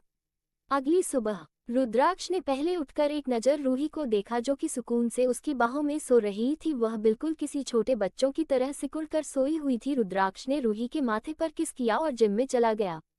रुद्राक्ष के जाने के कुछ देर बाद रूही उठी। उसे पता था रुद्राक्ष जिम में चला गया है, इसीलिए वह बाथरूम में गई। कुछ देर में फ्रेश होकर बाहर आई। उसने ब्लैक कलर की नेट की साड़ी पहन रखी थी। हालांकि साड़ी बिल्कुल सिंपल थी, लेकिन रूही के ऊपर वह बिल्कुल भी सिंपल नहीं लग रही थी। रूही का गोरा शरीर उसे साड़ी में बहुत ही खूबसूरत लग रहा था। रूही ने अपने बाल सूखा। उसके गले में एक छोटा सा डायमंड का पेंडेंट था, उसी के साथ रुद्राक्ष के नाम का मंगलसूत्र, वह भी किसी पेंडेंट से कम नहीं था। मांग में रुद्राक्ष के नाम का सिंदूर, हाथों में चूड़ियां, आंखों में काजल, होठों पर पिंक कलर की लिपस्टिक। बस रूही इसी में ही पूरी तरीके से कयामत लग रही थी, जैसे कोई स्वर्ग से उतरी हुई अप्सरा हो। अगर रुद्राक्ष इस वक्त रूही को देख लेता तो वह रूही को कमरे से बाहर ही नहीं जाने देता। ऑफिस ले जाना तो बहुत दूर की बात है। रुद्राक्ष ही जानता था उसने किस तरीके से अपने आप को कंट्रोल कर रखा है, वरना तो वह कभी का रूही को पूरी तरीके से अपना लेता। रूही सभी के लिए ब्रेकफास्ट बनाने के लिए नीचे चली गई। रुद्राक्ष भी जिम से आकर फ्रेश होने के लिए वॉशरूम में चला गया, क्योंकि उसे पता था रूही ब्रेकफास्ट बनाने के लिए नीचे चली गई होगी। कुछ देर बाद रुद्राक्ष फ्रेश हुआ, वह क्लोजेट में चला गया। लगभग आधे घंटे बाद वह क्लोजेट रूम से बाहर आया। उसने इस वक्त ब्लैक कलर का टक्सीडो पहन रखा था, क्योंकि रुद्राक्ष को ब्लैक कलर ही पसंद था। हाथों में रिस्ट वॉच, पैरों में ब्रांडेड शूज, जेल से सेट किए हुए बाल। रुद्राक्ष भी किसी ग्रीक गॉड से काम नहीं लग रहा था। सभी नीचे आकर डाइनिंग टेबल पर बैठ गए थे। रूही ने ब्रेकफास्ट लगवाया, वही रुद्राक्ष भी अपनी हेड चेयर पर आकर बैठ गया। तभी उसकी नज़र किचन से आई हुई रूही पर पड़ी तो मनु उसकी सांसें ही थम गई। उसका तो मन कर रहा था कि वह रूही को कहीं भी ले जाने की बजाय इसी वक्त कमरे में ले जाए और उसे खूब परेशान करे, लेकिन वह ऐसा नहीं कर सकता था, क्योंकि अभी उसका एक और काम बाकी था। उसने जैसे तैसे करके अपने इमोशंस को कंट्रोल किया। रूही ने सभी को ब्रेकफास्ट सर्व किया। हमेशा की तरह सभी ने ब्रेकफास्ट करते हुए रूही की खूब तारीफ की। ब्रेकफास्ट कंप्लीट हो जाने के बाद रुद्राक्ष ने सबकी तरफ देखकर कहा, आज मैं रूह को अपने साथ ऑफिस ले जा रहा हूँ। इतना कहकर वह अपनी चेयर से खड़ा हो गया। उसकी बात सुनते ही दादाजी और सभी का चेहरा लटक गया। तभी अंश और राघव ने जल्दी से उठकर कहा, भाई आप हमेशा चाहते थे ना कि हम दोनों ऑफिस में आए और काम देखें, तो आज हम भी ऑफिस में चलते हैं, थोड़ा सा काम भी देख लेंगे। दादाजी ने भी जल्दी से कहा, हाँ चल रुद्राक्ष, मुझे भी बहुत टाइम हो गया ऑफिस देखे हुए, ऑफिस में आए हुए, आज मैं भी ऑफिस चलता हूँ। उन सभी की बात सुनकर आरव ने कहा, तो फिर मैं अकेला विला पर क्या करूँगा, वैसे भी मुझे तो ऑफिस में वर्क है, तो मैं तो ऑफिस चल रहा हूँ। सभी की बात सुनकर रूही को हंसी आ रही थी। वही रुद्राक्ष ने सभी को घूर कर देखा कि आखिर यह उसी की फैमिली है जो हमेशा ऑफिस के नाम से ही दूर भागती थी और आज खुद से ऑफिस जाने के लिए तैयार है। रुद्राक्ष ने घूरते हुए दादाजी की तरफ देखकर कहा, दादू मैंने पिछली बार आपको फिर चलने के लिए कहा था, आपको याद है ना? आपने क्या कहा था कि आपकी उम्र हो गई है, अब आप ऑफिस नहीं जाएंगे, और अगर मैंने आपको फोर्स किया तो आप हरिद्वार चले जाएंगे, इसलिए आप कहीं नहीं जा रहे, आप विला में ही रहेंगे तथा इस फाइनल। फिर उसने अंश और राघव को घूरते हुए कहा, और तुम दोनों जब ऑफिस की बात आती है तो तुम दोनों ऐसे गायब हो जाते हो जैसे कोई भूत देख लिया हो, और पूरे दिन वापस अपनी शक्ल नहीं दिखाए, इसलिए तुम दोनों भी ऑफिस नहीं जा रहे, विला पर रहकर ही अपनी स्टडी करोगे। फिर उसने आरव की तरफ देखकर कहा, और तुझे ऑफिस का वक्त याद आ रहा है? ये बता मुझे, तूने ऑफिस में पर कब रखा था? कितना टाइम हो गया तुझे ऑफिस में आए हुए, याद है या वह भी भूल गया? आज तू क्लाइंट से मीटिंग करने के लिए होटल जाएगा और ऑफिस नहीं आ रहा, पहले मीटिंग कंप्लीट कर उसके बाद ऑफिस आना। रुद्राक्ष की बातें सुनकर वह कुछ कहना चाहते थे, लेकिन उससे पहले ही रुद्राक्ष ने सभी की तरफ देखकर कहा, मैंने एक बार जो कह दिया सो कह दिया, इसके आगे मुझे कोई बहस नहीं चाहिए। आप सभी अपना अपना काम करेंगे और मेरे साथ सिर्फ आज रूह ऑफिस जा रही है। सभी ने एक साथ मुंह बनाते हुए धीरे से कहा, हूँ खडूस जल्लाद कहीं का, किसी की नहीं सुनता, अगर हमें नहीं ले जा रहा तो गुड़िया को यही छोड़ जा, हम कौन सा तेरे साथ जाने के लिए मर रहे हैं। उन सभी की बात सुनकर रुद्राक्ष ने उनसे कहा, हाँ मुझे पता है आप में से किसी को भी ऑफिस में इंटरेस्ट नहीं, इसलिए चुपचाप अपना अपना काम कीजिए, और ना ही मैं रूह को छोड़कर जाने वाला हूँ, इसलिए मुझे अपने मन में कोसना बंद कीजिए। इतना कहकर वह रूही का हाथ पकड़कर विल से बाहर ले गया, क्योंकि उसे पता था अभी वह कोई ना कोई जिद करेंगे, या तो रूही को अपने पास रखेंगे या फिर वह सभी रूही के साथ ऑफिस आएंगे, इसलिए उसने बिना किसी की बात पर ध्यान दिए सीधा विला से बाहर निकल गया। वह दोनों इस वक्त मेड फॉर ईच अदर या परफेक्ट कपल लग रहे थे, क्योंकि रूही ने भी ब्लैक साड़ी पहन रखी थी, वही रुद्राक्ष ने भी ब्लैक कलर का टैक्सीडो पहन रखा था। दोनों के ही कपड़े पूरी तरीके से मैच करते थे। हालांकि यह एक कोइंसिडेंस था। रुद्राक्ष ने रूही को गाड़ी में बिठाया। रुद्राक्ष की गाड़ियों का काफिला रुद्राक्ष के ऑफिस की तरफ चल पड़ा। करीब 1 घंटे बाद रुद्राक्ष की गाड़ियों का काफिला एक बहुत ही बड़ी शानदार बिल्डिंग के सामने आकर रुक, जिसमें कम से कम 75 फ्लोर थे। वही उसके आसपास चारों तरफ उसी की तरह आसमान छूती बिल्डिंग थी, वह सभी रुद्राक्ष की ही थी। रूही कार से बाहर निकली और एकदम सरप्राइज होकर चारों तरफ देखने लगी क्योंकि सच में रुद्राक्ष का ऑफिस शानदार था, लेकिन यह तो सिर्फ रुद्राक्ष की एक छोटी सी ब्रांच थी। अगर रूही रुद्राक्ष के पूरे एम्पायर को देख लेते तो शायद अभी बेहोश हो जाती, क्योंकि रुद्राक्ष का ऑफिस हर जगह फैला हुआ था। Mall, hospital, school, college, university, हर जगह रुद्राक्ष की ही प्रॉपर्टी थी। रुद्राक्ष ने रूही के शॉकिंग एक्सप्रेशन देखे तो उसे थोड़ी सी हंसी आ गई, लेकिन उसने अपने चेहरे पर बिल्कुल नहीं आने दिया क्योंकि यह रुद्राक्ष की शान के खिलाफ था।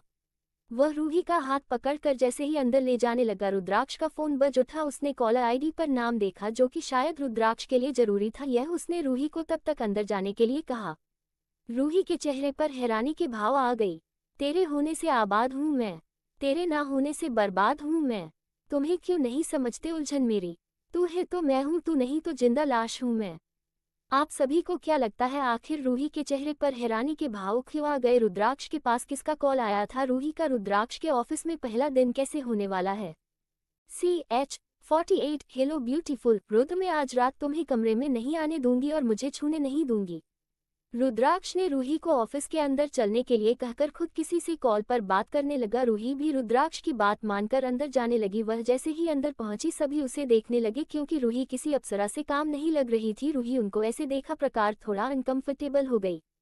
तभी वहां रिसेप्शन पर बैठी लड़की मुंह खोले रूही के तरफ आई। वह रिसेप्शनिस्ट थी जिसका नाम प्रिया था। दिखने में बिल्कुल चुलबुली सी वह मुंह खुला रूही को ही देख रही थी। वही नहीं, पूरा ऑफिस रूही को ही देख रहा था क्योंकि उन्होंने आज तक रूही जैसी खूबसूरत लड़की नहीं देखी थी। वह बिल्कुल किसी स्वर्ग से आई हुई अप्सरा की तरह लग रही थी।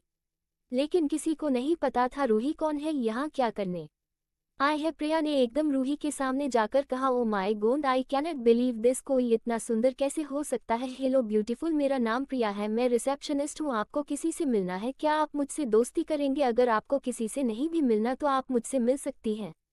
प्रिया ने सारी बातें एक ही सांस में बोल दी थी। रूही तो बस अपनी आंखें बड़ी बड़ी करके प्रिया को देख रही थी। वही रूही की तारीफ सुनकर उसे थोड़ी सी हंसी आ गई। उसने अपना हाथ आगे बढ़ते हुए कहा, मेरा नाम ब्यूटीफुल नहीं रूही है और मैं यहाँ किसी से मिलने नहीं ऑफिस देखने आई हूँ, और हाँ, मैं तुमसे दोस्ती जरूर करूँगी। प्रिया को कुछ समझ नहीं आया कि आखिर रूही ऑफिस में क्या देखने आई है, क्योंकि उसे पता था उनके किंग को बिल्कुल भी पसंद नहीं कोई लड़की बेवजह है उन्हें परेशान करे या फिर कोई एम्प्लॉय अपना काम छोड़कर ऐसे ही कंपनी में घूमे। लेकिन उसने सारी बातों को एक तरफ किया क्योंकि रूही उससे फ्रेंडशिप करने के लिए मान गई थी, इसलिए वह बहुत खुश थी। उसने हाथ आगे बढ़ते हुए रूही से हैंडशेक किया। रूही से हाथ मिलते ही उसने एकदम से रूही से कहा, ब्यूटीफुल, तुम्हारे हाथ बिल्कुल न्यू बॉर्न बेबी की तरह है, तुम्हारी स्किन बहुत ही ज़्यादा सॉफ्ट है, बिल्कुल हुई की तरह, और मैं तो तुम्हें ब्यूटीफुल ही बुलाऊंगी। उसकी बातें सुनकर रूही को हंसी आ गई थी। उसने हंसते हुए कहा, ऐसा कुछ नहीं है और तुम्हारा जो मन करे तुम मुझे बुला सकती हो क्योंकि अब तो हम फ्रेंड्स हैं।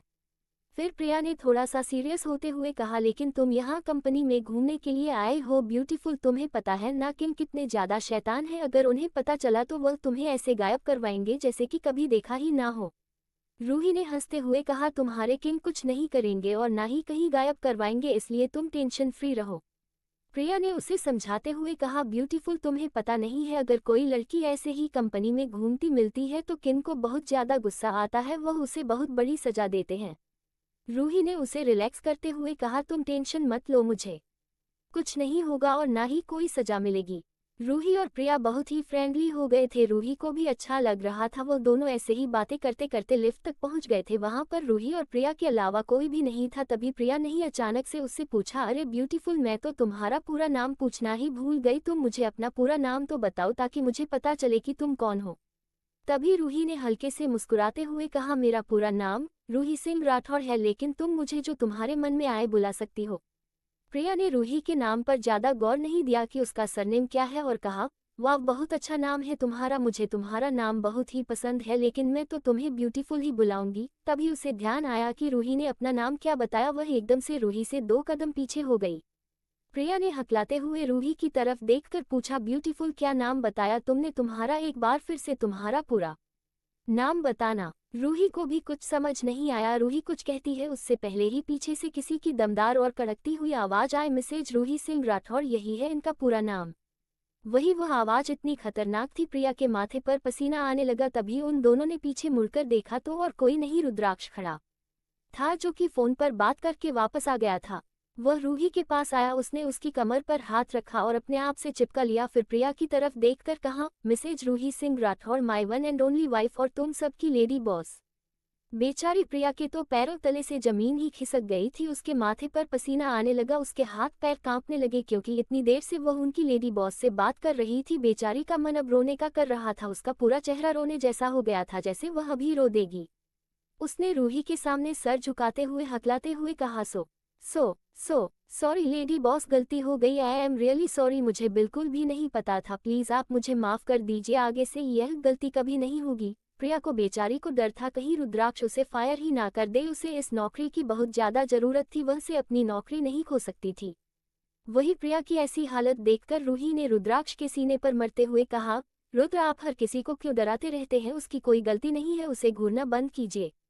प्रिया अपना चेहरा उठाकर उन दोनों की तरफ देखने लगी। उसे यकीन नहीं हो रहा था कि उसके शैतान जैसे बॉस जो किसी लड़की को भी अपने आसपास नहीं आने देते थे, वहीं उनकी इतनी प्यारी और क्यूट सी वाइफ है। ऊपर से रूही उसे मार रही थी और रुद्राक्ष से बिल्कुल भी गुस्सा नहीं कर रहा था। रुद्राक्ष ने रूही की बात सुनकर अपनी आंखें गोल गोल घूमते हुए कहा, मैंने कब डराया, अभी तुम्हारे सामने ही तो सिर्फ तुम्हारा नाम बताया है, उसे डरना नहीं कहते हैं, चाहे तो तुम प्रिया से पूछ सकती हूँ, मैं उसे बिल्कुल नहीं डराया, बताओ। प्रिया बेचारी तो पहले ही डर के मारे कांप रही थी, उसके मुंह से जवाब नहीं निकल रही थी। प्रिया ने रूही की तरफ देखकर हकलाते हुए कहा, ना नहीं लेडी बॉस, मुझे नहीं डराया, लेकिन इस वक्त उसकी हालत देखकर कोई भी बता सकता था कि बेचारी का डर से क्या हाल हो रहा है। रूही ने प्रिया को शांत करवाते हुए कहा, प्रिया तुम्हें डरने की कोई जरूरत नहीं है, कोई तुम्हें फायर नहीं करने वाला और तुम्हें सॉरी कहने की भी जरूरत नहीं है, तुमने कुछ गलत नहीं किया है, लेकिन अगर इस बार तुमने फिर से मुझे लेडी बॉस बुलाया तो मैं तुमसे जरूर नाराज हो जाऊंगी, इसलिए तुम मुझे जिस नाम से बुला रही थी उससे ही बुलाओ। प्रिया को रूही की बातों को बहुत अच्छा महसूस हो रहा था, उसने हल्के से मुस्कुराते हुए कहा, थैंक यू ब्यूटीफुल। रूही भी उसके बात सुनकर मुस्कुरा दी। उसने रुद्राक्ष की पकड़ से खुद को आज़ाद करवाया और प्रिया के पास जाकर उसे गले लगा लिया। प्रिया ने भी उसे गले लगा लिया। प्रिया को रूही बहुत ही अच्छी लगी क्योंकि उसमें बिल्कुल भी घमंड नहीं था कि वह रुद्राक्ष की वाइफ है और उन सब की लेडी बॉस है। वही रुद्राक्ष को प्रिया का रूही को ब्यूटीफुल कहना बिल्कुल भी अच्छा नहीं लगा। ऊपर से रूही का प्रिया को गले लगाना, उसका चेहरा जलन के मारे लाल हो गया था। रुद्राक्ष ने आगे बढ़कर झट से रूही को प्रिया से अलग किया और उसे अपनी बाहों में भर लिया। ये देखकर प्रिया तो सदमे में ही चली गई थी। वहीं रूही ने मुंह बना लिया तो रुद्राक्ष ने और भी ज्यादा कस के उसे अपनी बाहों में भर लिया। ये देखकर रूही ने मुंह बनाते हुए रुद्राक्ष से कहा, रुद्र यह क्या था, वह सिर्फ लड़की है, अब क्या मैं उससे भी गले नहीं लगाऊं। रुद्राक्ष ने एक नज़र प्रिया को घूरते हुए फिर रूही की तरफ देखकर कहा, नहीं बिल्कुल नहीं, तुम किसी के गले नहीं लगोगी, अगर तुम्हें गले लगा है तो मेरे लगो, लेकिन तुम मेरे अलावा और किसी को टच नहीं करोगी, मुझे बिल्कुल भी पसंद नहीं है, तुम ये बात अच्छे से जानती हो। ये कहकर रुद्राक्ष प्रिया को घूरने लगा। प्रिया तो पूरी तरह ब्लैक हुई खड़ी थी क्योंकि रुद्राक्ष इस वक्त रूही के लिए हद से ज्यादा पजेसिव हो रहा था। अगर कोई और इस वक्त रुद्राक्ष को देख लेता तो हार्ट अटैक से ही मर जाता। जो कभी किसी को अपने करीब नहीं आने देता, वह आज किसी के लिए कितना ज्यादा पजेसिव हो रहा है, ये किसी अजूबे से कम नहीं था। रूही ने रुद्राक्ष की तरफ देखते हुए कहा, अच्छा ठीक है, नहीं लग रही मैं किसी को गाले ना ही किसी को टच कर रही हूँ, लेकिन अभी प्लीज आप उसे घूरना बंद कीजिए, आप उसे डरा रहे हैं रुद्र, इसीलिए मैंने आपका नाम खडूस रखा है। रूही की बात सुनकर जहां प्रिया को हंसी आ रही थी, उसे अपने कानों पर विश्वास नहीं हो रहा था कि रुद्राक्ष किसी के साथ ऐसा भी हो सकता है, क्योंकि सभी ने रुद्राक्ष का एरोगेंट खतरनाक शैतान जैसा रूप देखा था। रुद्राक्ष अभी भी प्रिया को घूरे जा रहा था। रूही ने उसके सीने पर मरते हुए कहा, रुद्र मैंने कहा उसे घूरना बंद कीजिए। फिर उसने धीरे से रुद्राक्ष के कान में कहा, रुद्र अभी के अभी आपने उसे डराना बंद नहीं किया तो मैं आज रात आपके कमरे में नहीं आने दूंगी और ना ही अपने आप को छूने दूंगी।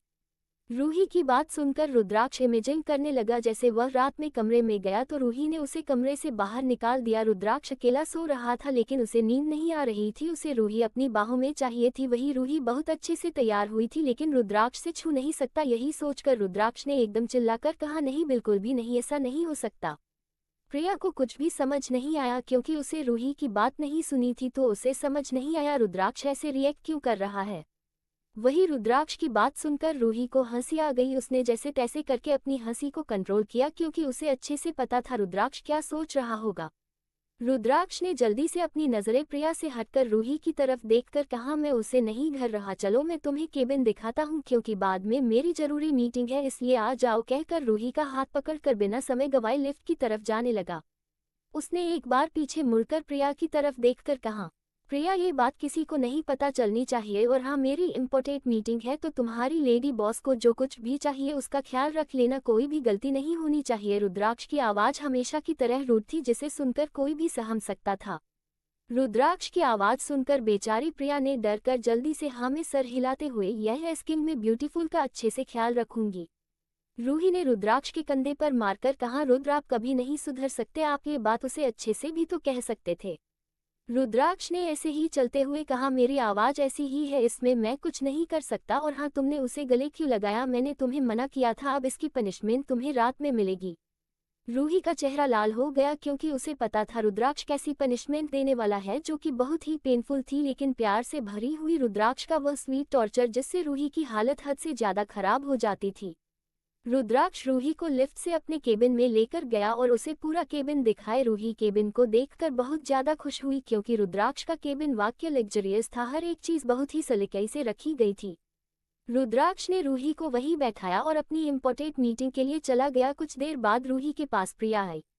उसे थोड़ा ऑकवर्ड लग रहा था। रूही ने उसे कंफर्टेबल करने के लिए कहा, तुम्हें मेरे साथ ऑफिशियल होने की ज़रूरत नहीं है, तुम मेरी फ्रेंड हो, इसलिए मुझे वही समझो। प्रिया ने हल्के से मुस्कुराते हुए कहा, सच में ब्यूटीफुल, तुम्हारा सिर्फ चेहरा ही नहीं बल्कि तुम्हारा दिल भी इतना ही सुंदर है, तुम्हें किसी बात का कोई घमंड नहीं है, ना ही एटीट्यूड, तुम सच में बहुत ज़्यादा सुंदर हो। अच्छा, अब तुम मुझे ये बताओ कि तुम्हें कुछ चाहिए तो मैं तुम्हें लाकर दे देती। रूही ने हल्का सा हंसते हुए कहा, नहीं, मुझे ज़्यादा कुछ नहीं चाहिए, लेकिन क्या तुम मेरे लिए चॉकलेट मंगा सकती हो? मुझे अभी चॉकलेट खानी है, मेरा बहुत ज़्यादा मन है। प्रिया ने हाँ में सिर हिलाते हुए कहा, हाँ, क्यों नहीं ब्यूटीफुल, अभी मंगा देता हूँ। ये कहकर वह केबिन से बाहर आ गई। रूही अच्छे से केबिन देखने लगी। कुछ देर बाद केबिन देखकर वह वहीं सोफे पर बैठ गई। सोफा बहुत ही बड़ा और लग्जरियस था। कुछ देर बाद प्रिया वापस आए, उसके हाथों में बहुत सारी चॉकलेट थी। उसने रूही के सामने टेबल पर रख दी। रूही ने थैंक यू कहा तो प्रिया ने वेलकम कहकर वहां से चली गई।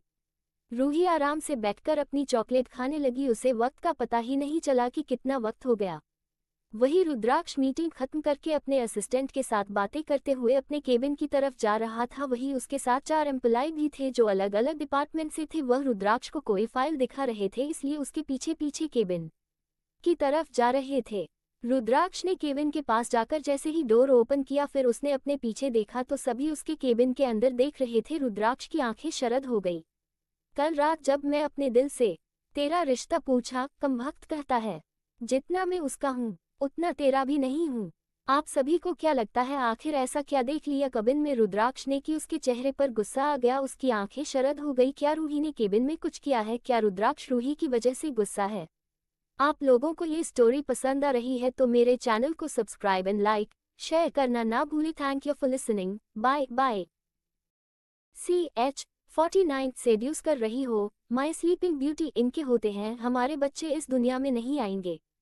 रुद्राक्ष अपनी मीटिंग खत्म करके अपने केबिन की तरफ आ रहा था। वह इस वक्त अपने असिस्टेंट से कुछ बातें करते हुए आ रहा था। वही उसके पीछे 4 एम्प्लॉय और थे जो कि अलग अलग डिपार्टमेंट के थे। वह रुद्राक्ष से किसी फाइल पर साइन करवाने के लिए आ रहे थे।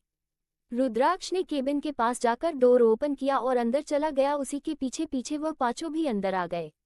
रुद्राक्ष ने एक नज़र पूरे केबिन में घूमकर देखा तो उसे सोफे पर सुकून से सोई हुई रूही दिखाई दी। सोने की वजह से उसकी साड़ी पूरी तरीके से बिखर गई थी, जिस वजह से उसकी गोरी चिकनी पतली कमर और पेट साफ दिख रहा था। हल्की हल्की कॉलर बोन भी दिख रही थी। उसके सारे बाल इधर उधर हो गए थे। वह सोते वक्त किसी एंजल से काम नहीं लग रही थी।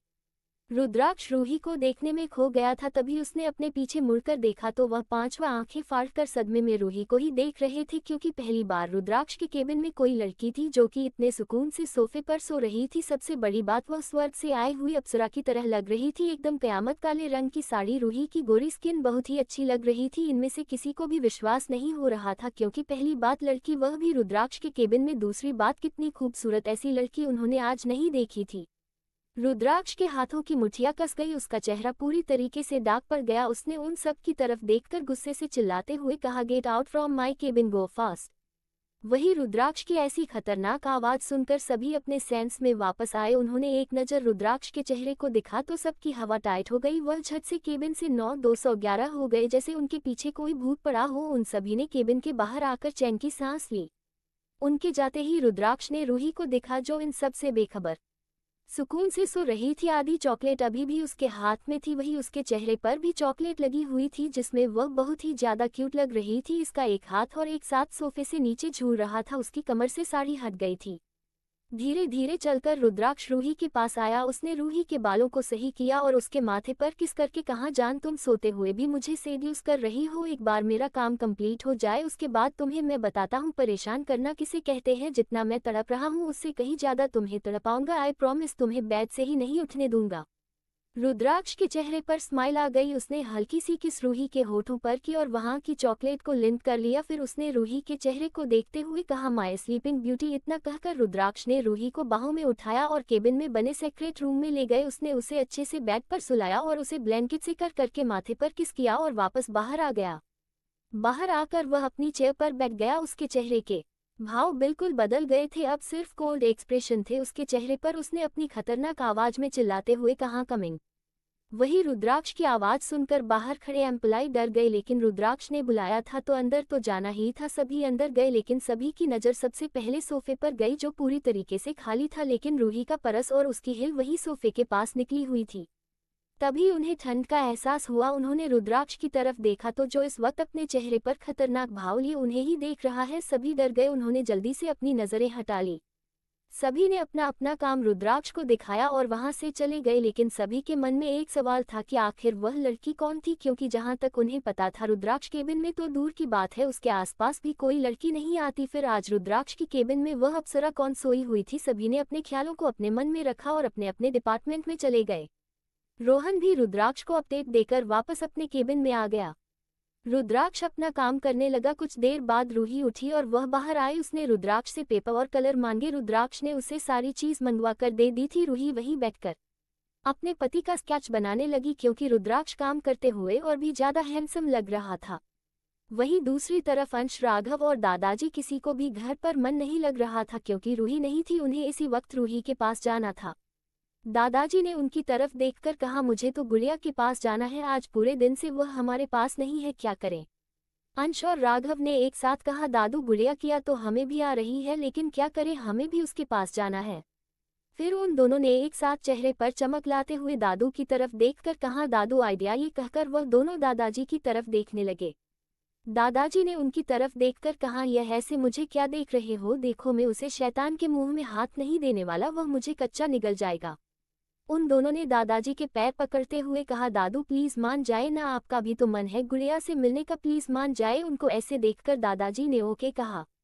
अंश और राघव ने मिलकर दादाजी को प्लान बताया। उसी हिसाब से दादाजी ने रुद्राक्ष को कॉल किया। वही रुद्राक्ष कम कर रहा था, उसका फोन बज तो उसने देखा दादाजी फोन कर रहे हैं। उसे पता था लेकिन उसने फोन उठा लिया। उसने कहा, हेलो हाँ दादू, क्या हुआ, आपने मुझे कॉल क्यों किया। दादाजी ने आवाज में दर्द भरा कर कहा, रुद्र मेरे पैरों में बहुत ज्यादा दर्द हो रहा है, क्या तुम घर आ सकते हो। रुद्राक्ष को पता था। उसने दादरी से कहा, नहीं दादू अभी मुझे बहुत काम है, कम से कम 2-3 घंटे और लगेंगे। इतना कहकर उसने फोन काट दिया। दादाजी ने उन दोनों की तरफ देखकर मायूस चेहरा बनाते हुए कहा, नहीं रुद्राक्ष नहीं आने वाला, उसने कहा उसे 2-3 घंटे और लगेंगे। तभी राघव ने खुशी से उछलते हुए कहा, तो एक काम करते हैं, हम ऑफिस चलते हैं, कह देंगे दादाजी के पैरों में दर्द था। अंश ने उसके सर पर मरते हुए कहा, पहली बात अगर पैरों में दर्द था तो डॉक्टर को कॉल करते या फिर हॉस्पिटल लेकर जाते हैं, ऑफिस में लाने की क्या जरूरत थी। और दूसरी बात, दादाजी के पैरों में दर्द था तो हम दोनों ऑफिस में क्या करने जाएंगे, आइडिया मैं कह दूंगा भाई मेरे सर में दर्द है। तभी राघव ने कुछ सोचते हुए कहा, ठीक है मैं कह दूंगा भाई, मैं इन दोनों को लेकर आया हूँ। सभी ने प्लान बना लिया और गाड़ी में बैठकर ऑफिस के लिए निकल गए। दूसरी तरफ आरव जी क्लाइंट से मीटिंग करने गया था। उसने मीटिंग की ही नहीं, उसे तो रूही के पास जाना था। उसने अपने असिस्टेंट से कहकर उसे मीटिंग के लिए भेज दिया, क्योंकि उसे पता था रुद्राक्ष ने उसे जानबूझकर यहाँ भेजा है, और खुद कुछ बहाना सोते हुए ऑफिस के लिए निकल गया। कुछ देर बाद रुद्राक्ष और रूही आराम से दोनों ही अपना अपना काम कर रहे थे। तभी रुद्राक्ष के केबिन का दरवाजा खुला। अंश, राघव और दादाजी अंदर आए। रुद्राक्ष को पता था कि सिर्फ 4 लोगों के सिवा इतनी हिम्मत किसी में नहीं है कि वह उसके केबिन को बिना नॉक किया अंदर आए। वह तीनों जल्दी से जाकर रूही के पास बैठ गए। रूही भी उन्हें देखकर बहुत ज्यादा खुश और सरप्राइज थी। रुद्राक्ष ने उनकी तरफ घूरते हुए कहा, आप तीनों यहाँ क्या कर रहे हैं, मैंने मना किया था ना। तभी दादाजी ने दर्द का नाटक करते हुए कहा, रुद्र वह क्या है, मेरे घुटनों में बहुत ज्यादा दर्द हो रहा है, इसलिए मैंने सोचा क्यों ना ऑफिस चलो, आते वक्त डॉक्टर के पास दिखा कर आऊंगा। रुद्राक्ष ने अपना सर हिला दिया। उसने अंश की तरफ देखकर पूछा, और तुम यहाँ क्या कर रहे हो? अंश ने बेचारा मुंह बनाकर कहा, भाई मेरे सर में दर्द हो रहा था, मुझे लगा मैं भी दादाजी के साथ अपने सर को दिखाते हुए आऊंगा। रुद्राक्ष ने आंखें चढ़ाते हुए राघव की तरफ देखकर पूछा, और तुम यहाँ क्या कर रहे हो? राघव ने जल्दी से कहा, भाई इन दोनों की तबीयत खराब थी तो मुझे लगा कि मुझे इनके साथ चलना चाहिए, क्योंकि इन दोनों की तबीयत वैसे ही खराब है तो एक इंसान उनके साथ ही ने संभालने के लिए होना चाहिए, इसलिए मैं आ गया। रुद्राक्ष ने उन तीनों को घूरते हुए कहा, तुम तीनों को तो मैं। बेचारे रुद्राक्ष ने इतना ही कहा था, केबिन का दरवाजा खुला। रुद्राक्ष को पता था कौन होगा, लेकिन उसने तो आरव को मीटिंग करने के लिए भेजा था। आरव अपने पेट को पकड़ते हुए उसके पास आया। रुद्राक्ष ने उसे देखकर कहा, अब बता तुझे क्या हुआ, तो मीटिंग छोड़कर वापस क्यों आ गया? आरव ने पेट पड़ते हुए दर्द का नाटक करते हुए कहा, रुद्र मेरी तबीयत ठीक नहीं थी, मेरे पेट में बहुत ज्यादा दर्द हो रहा था, तो मुझे लगा मैं ऑफिस नहीं चलता हूँ, वैसे मीटिंग देव संभाल रहा है।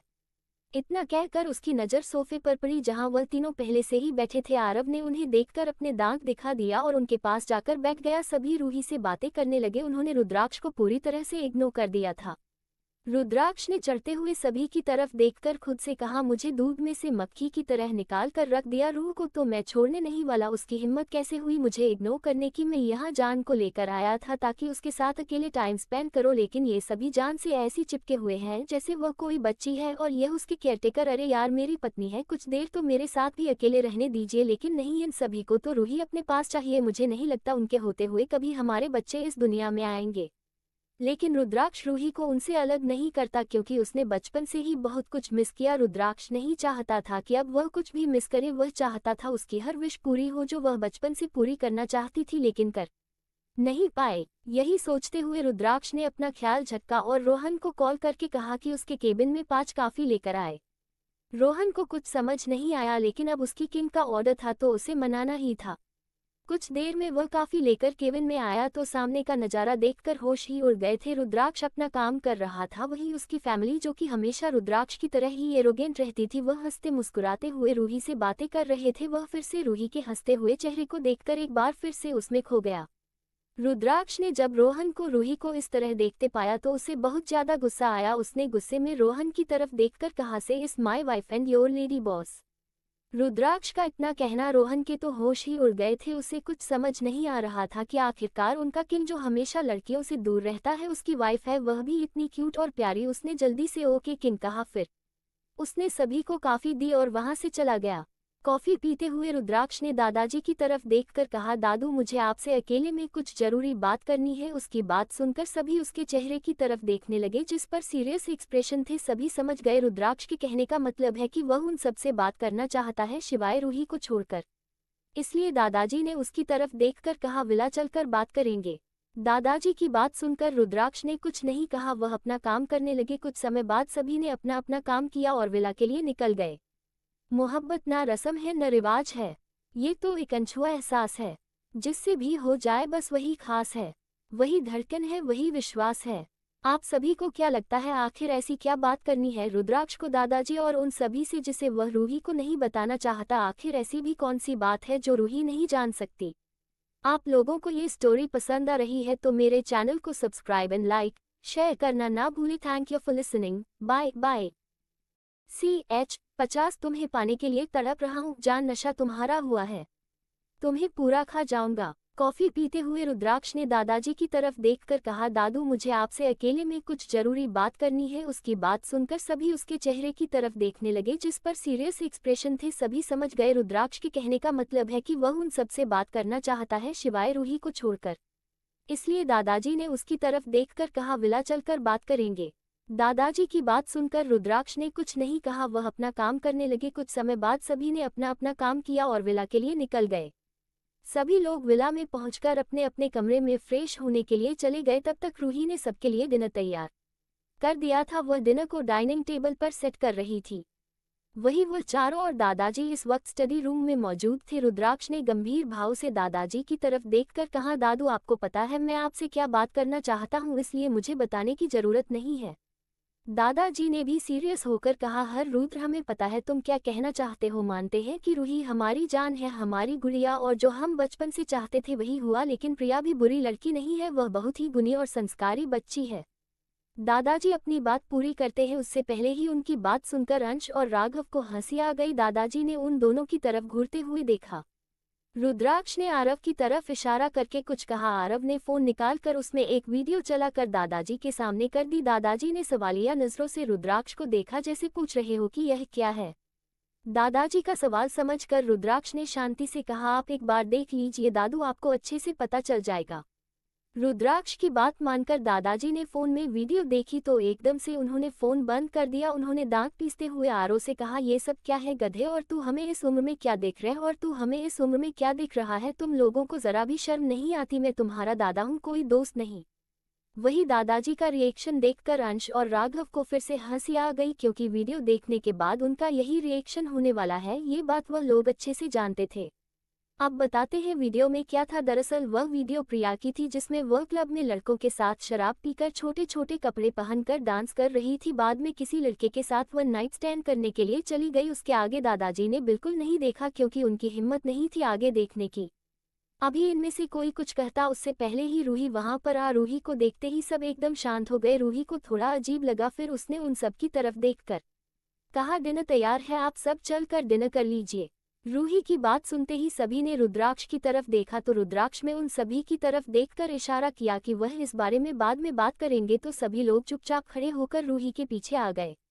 डाइनिंग टेबल पर आते ही रूही ने सभी को डिनर सर्व किया। सभी डिनर देखकर खुश हो गए, क्योंकि रूही ने सभी की पसंद से ही डिनर बनाया था। रूही भी उन्हें सर्व करने के बाद डिनर करने के लिए बैठ गई। कुछ देर बाद सभी ने डिनर किया।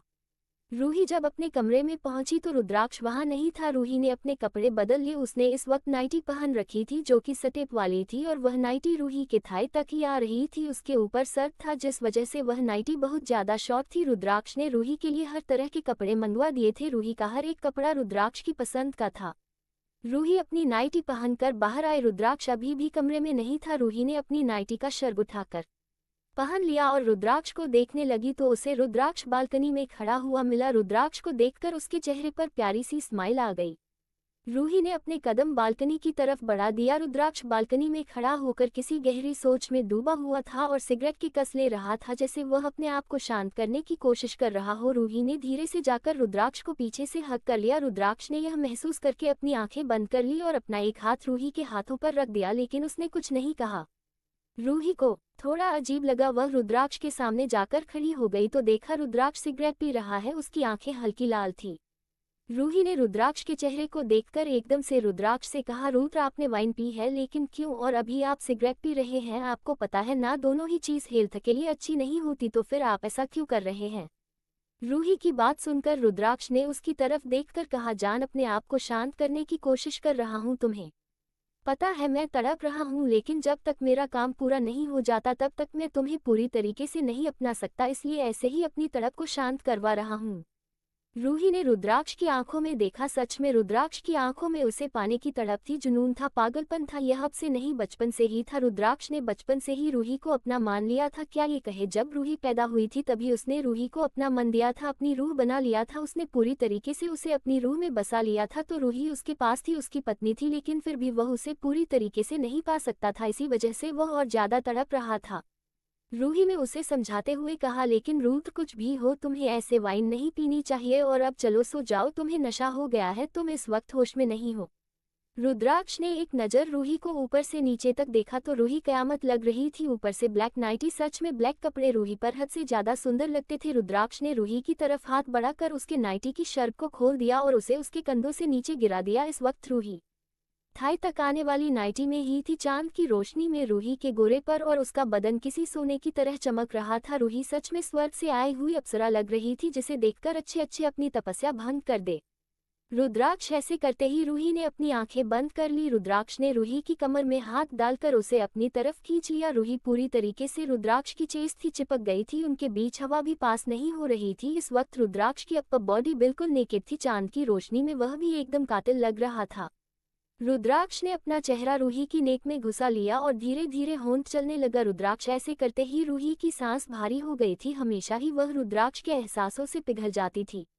रुद्राक्ष अपने होंठ रूही के कान के पास ले गए और अपनी मदहोशी भरी आवाज में रूही से कहा, जान नशा तो हुआ है लेकिन वाइन का नहीं, तुम्हारा एक बार वक्त आने दो और मेरा काम पूरा होने दो ताकि मैं जल्द से जल्द पूरी तरीके से तुम्हारा नाश कर सकूं। आई एम वेरी हंगरी, तुम्हें देखकर ही मेरा तुम्हें खा जाने का जी करता है। याद रखना, जिस दिन मेरा काम खत्म हुआ उसे दिन में तुम्हें पूरी तरीके से खा जाऊंगा।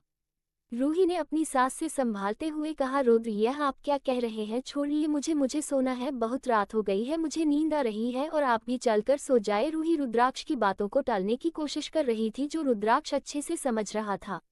रुद्राक्ष ने धीरे से रूही के ईयर बाल को बाइट कर लिया, किस करके शक करने लगा। रुद्राक्ष के ऐसे करते ही रूही की आह निकल गई। रुद्राक्ष ने धीरे से रूही का कान में कहा, सो जाओ, जितना सोना है उसके बाद तुम्हें जागना ही है, क्योंकि मैं तुम्हें बिल्कुल नहीं सोने देने वाला। हाँ, उसके बाद मुझे जिम करने की जरूरत नहीं होगी क्योंकि हमारी बेड पर ही एक्सरसाइज हो जाया करेगी। वैसे तुम्हारा क्या ख्याल है, तुम्हारी भी एक्सरसाइज हो जाया करेगी। मैं तुम, हमारा बेड, मेरी और तुम्हारी एक्सरसाइज, और ऊपर से तुम्हारी यही उसे सेंसिटिव आवाज। रुद्राक्ष इसके आगे कुछ कहता उससे पहले ही रूही ने उसके मुंह पर हाथ रख दिया। रूही के गाल और कान दोनों लाल हो गए थे। वह रुद्राक्ष की बेशर्मी बड़ी बातें सुन रही थी।